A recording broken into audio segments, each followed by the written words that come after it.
ते कोई मां वाला वेला मुंडे को घेन के वेनिया क्या कह रहा अगे हॉस्पिटल आज सोनी दी हारे आ हा हा हा हा से जी निकलिया खड़े अल्लाह की मेहरबानी से भी निकल आए कुहीड़ शुड़ी का नहीं क्योंकि रात हवा चली रहेगी है सारे किलो ते आज सर्दी का नहीं जबरदस्त मतलब के मौसम जबरदस्त ही में पता लगता पा कि जिमें हुनाला होवे हल्की हल्की ठंडे जबरदस्त निकी निकी मामूली जी ते मैं थोड़ा घर बाहर निकल आइया मैं के थोड़ा आज बाहरों दा थोड़ा विजिट करूं क्योंकि बड़े दी भी बाहरों आके वीडियो क्योंकि माहौल अच्छा बन वेंदे अच्छा ये हर पास जमीन विकदा पाना सही सा कोई अल्लाह देसी बनवे सु निशा बाले छोरी दे कपड़े दित्ते मी सीवणे ते वो सीम कपड़े हाली तक कहनी सी ते ई गल चुप की थी न तो मैं गई वहाँ मेरे टिकटा भी बुक थी गए ते अद्धे किराए ते मेरे टिकटा ही बुक थी गए ना अद्धा किराया बिया कौन दे सी बिया किवें अद्धा तो दे तू ते बिया अद्धा कौन दे सी तू दे से बिया कौन दे सी मां के माफ कराई जानी माफ कौन करें दे विवास ओ जेरे वीडियो आदियां ओ जेरे यूरो वाले न पे सारे आपड़े रिश्तेदार न पे ओ अद्धा किराया ही ना गिनन पैसो आते अद्धा ही ना गिनन या गिनन ना या अद्धा ही ना गिनन लेकिन अद्धा तो उन्हें दाग बनते दूसरी रावणन मेरे हर साल ओ अद्धा किराया गिनन रिश्तेदार न पे थोड़ी एक इो करन रियायत करन पैसो आते रियायत क्या या गिनन पूरा गिनन या अद्धा अद्धा क्यों गिनन या गिनन ही ना किराया बादे ना तो रिश्तेदार ये तो मैं ते कोई मां वाला वेला मुंडे को घेन के वेनिया क्या कह रहा अगे अस्पताल की जा गया मैं वाला अस्पताल ने निकी में हां बिस्मिल्लाहिर्रहमानिर्रहीम अस्सलाम वालेकुम क्या हाल है तबीयत से ठीक है मैं हूं बानो शहजादी welcome back my YouTube channel Bano live vlog तो उम्मीद करती हूं सब बहन भाई खुश होंगे अल्हम्दुलिल्लाह हम भी ठीक हैं अल्लाह के करम और फजल से तो मेरी तो यही दुआ है भाई हमारी वीडियो को वॉच कर रहे हैं अल्लाह पाक उनको हमेशा सलामत रखे हंसता मुस्कुराता रखे आमीन सुम आमीन तो आज की करते हैं मज़ेदार वीडियो ते आज जरी वेला मुंडा दी गाल बात सा को याद आ गई है ते पैसो मैं तो घेन के वैसा वेला मुंडा को ना मैं तो एक बारी वेला घेन के वैसा एक बारी छोड़ मैं दे मुंह ना करा अच्छा ई गाल तुमरा एक गाल याद आ गई तो कुछ सही है विवाद पता है आज तो तकरीबन 1 साल पहले दी गाल है एक बारी ना दो बारी सा को धोखा दीते वेला मुंडा ने ओ धोखा क्यों मिले कि पहले ऐसा गए से मतलब कहीं को कहने से घेन के गए आपड़े मुंह से ते गए से ऐसा के सारे हिके शहर दा ही पिया ते सब सपोर्ट करे सी ते असा ही थटोर पाए से मोटरसाइकिल दे गए से तो हाई होनाला फुल गर्मियां पिया जून दा महीना आई असा ही तो लगे गए से उन्हें दे घर सीधा गए से उनका वालिद साहब खड़ा आई दुआ सलाम कीती है वल मैं उनकी अम्मी को उनकी वालदा को लगी गया उथा बैठ रह गया लाजा खान वेला मुंडा सही अंदरों सुता पिए हने उठी आवे पहले ये ड्रामा बनाए ने पहले उठी आवे जेरे ओ टाइम ते उठदा रांदे टाइम ते उठसी वल तो नाल मुलाकात करे सी असा घंटा डेढ़ बैठे बैठे बैठे बैठे वल वो पता लगे उनका वालिद साहब वाला सादगी दे बारो फैजू भी बारो खड़ा आई मैं वाला बारो ही हने सारे चवगन फोन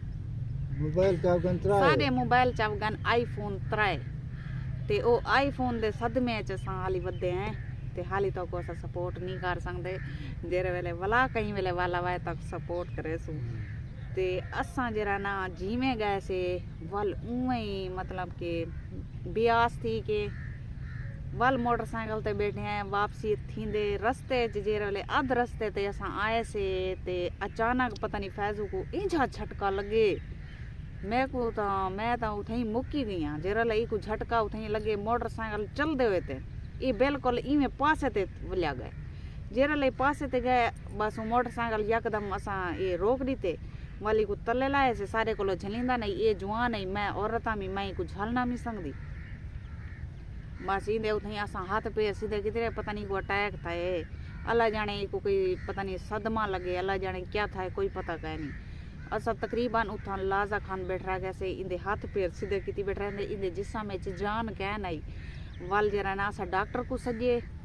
वल डॉक्टर आए उठा इको एक इंजेक्शन लाए सी ते दूसरा गोलियां ओ खवाए ने से ब्लड प्रेशर चेक किते सी वल डॉक्टर को असा पुछते रह गए से को थिया क्या है उहा के गर्मी दा झटका लगे तो दिल ते कई गाल लई सी मतलब के कोई सदमा गिदे सी सदमा ए है सदमा ए है के पैसों को सदमा ही लगा भाई मैं को सपोर्ट नहीं ना की थी कई आस करा के गए हैं वहां सारी ठोकर सटी है बाकी मतलब कि जेरी बंदा आस घेन के वेंदा ना कि थई आस घेन के वेंदे अगर वो आस पूरी ना थी वे बंदे दी ते बंदे को वाकई सदमा लगदे ते पैसो कोनड़े लगे सदमा ते असां जरा ना उथो ही को घंटा डेढ़ असां बिलही बैठा गए से हस्पताल दे विच घेन गए से उनले तो फिलहाल इंजेक्शन लवा गी दे से वल उ आगे हस्पताल को घेन वञो वाली को असां उथो चाहते रस्ते च एक हस्पताल है असां उथा घेन गए से उथा फैजू को बोतल लगी है पता नहीं केरी शादी बोतल लाई ने ए पता करी बोतल लाई ने ते फैजू को जरा ना बाद को जिसा में जान आई है ते असां जरा ना पूरे मगरब तो बाद असां घर वाला ऐसे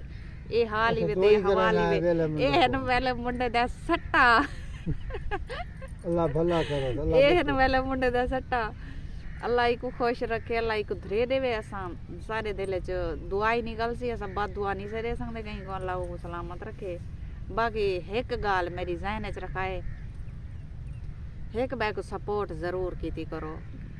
देखना एक बार चैनल देख गी करो एक बार सपोर्ट कर गी करो अगर जरे चैनल वड्डे वड्डे चैनल वाले आलन उन्हें को भी गुजारिश है कि एक बार सपोर्ट कीती करो बाकी देंदा यूट्यूब है कहीं को कुछ लेकिन असा अपने घरों नहीं देवनी ना तुसा सागो अपने घरों देवनी है ते हर कोई नहीं अपनी मेहनत है हर कोई अपनी मेहनत करांदा पे हर कोई अपनी मेहनत दा फल चैसी ते ए जरा ना हाल थाए फैजू दा ते असां उन्ने पेरें गए से उन्ने पेरें वल्ले ए सारे हाल हैं ते हवाल हैं ए हुन फैजू जरिए कई जिद करेंदे ता मैं ये काम तेरा नहीं कराना मैं दिया वेला मुंडा को लते को घेंजुला मैं को डरावा दी तिरानिया ते मैं को डरावा दी तिरानिया ते माशाअल्लाह सवेरे सवेरे जिवें उठियां नमाज अदा की नमाज अदा तो बाद बाले का नाश्ता पकाए बाले को खवाए वाला भाभी उनका नाश्ता पकाए उन्हें दा पका के मैं हाट च रख दी ते गरम गरम मैं कि जीरा ले उठसन खा सन भैया तो सवेर नाल उड़दा लगा वेंदे ते भाभी जरा ना ओ जरी देर नाल उड़दी है तकरीबन अंग्रेज दी दी है अंग्रेज दी उनके सामने आ गई चेसी डंडका बजे सी अक्सी निकलो मेरे घरों भजा छोड़े अल्लाह माला के ओ जरा ना ओ 10 बजे 11 बजे उठदी है वाला वो नाश्ता करे दी है वाल मैं घर दे उठदियां सारे काम फाइनली कर गिंदियां ओ उंगले उठदी है जेरे वाले मैं सारे काम कीती कर रही है फाइनली सियाणी है वाजिब काम शाम वो करे सीधे बाद में मेरी भाभी दा गिला ना करें ते गवा दी पिया ना अल्लाह राम कोई गिला मानी करांदा सिफत ही नहीं करा बस जो है जो नसीब है छे बस आज दी वीडियो दा एंड थई करनिया क्योंकि व्लॉग इहो कुछ होंदे सारा छोटा मोटा 6 मिनट दा 7 मिनट दा वॉच कर गिदा करो ते सारे भाई भैनी भरावें को गुजारिश या करनिया वीडियो को मुकम्मल वॉच कर गिदा करो ठीक है क्या करूँ हाल ही हालात ऐसे हैं ना जो बंदा इडे उडे नहीं बन सकता अच्छे व्लॉग नहीं बना सकता तो पता है फैजू काम ते लगा वेंदे मैं कल ही जानी क्या करा हुण घर दा कोई खावण पीवण या कुछ बर्तन दिखेनिया या झाड़ू दिखेनिया तो कमेंट आ वेंदन आथने दा झाड़ू दिखेंदी खड़ी एंदा तो व्लॉग अच्छा कहे नहीं अल्लाह खैर करे बस तुहाडी दुआ की ज़रूरत है और तुहाडी सपोर्ट की ज़रूरत है बाकी अल्लाह तुहानू सलामत रखे खुश रखे आबाद रखे वसदे रहो ते हंसदे रहो मिलते हैं नेक्स्ट वीडियो अल्लाह हाफिज़ वेले मुंडे को दुआई करा है वेला मुंडा एक सारे शान है वेला मुंडा मेरे पारो सारे इलाके दी वाकई शान है भाई हकीकत गाल है लेकिन वो तो गरीब है को अहमियत नहीं देंदा इथो दुख लगदा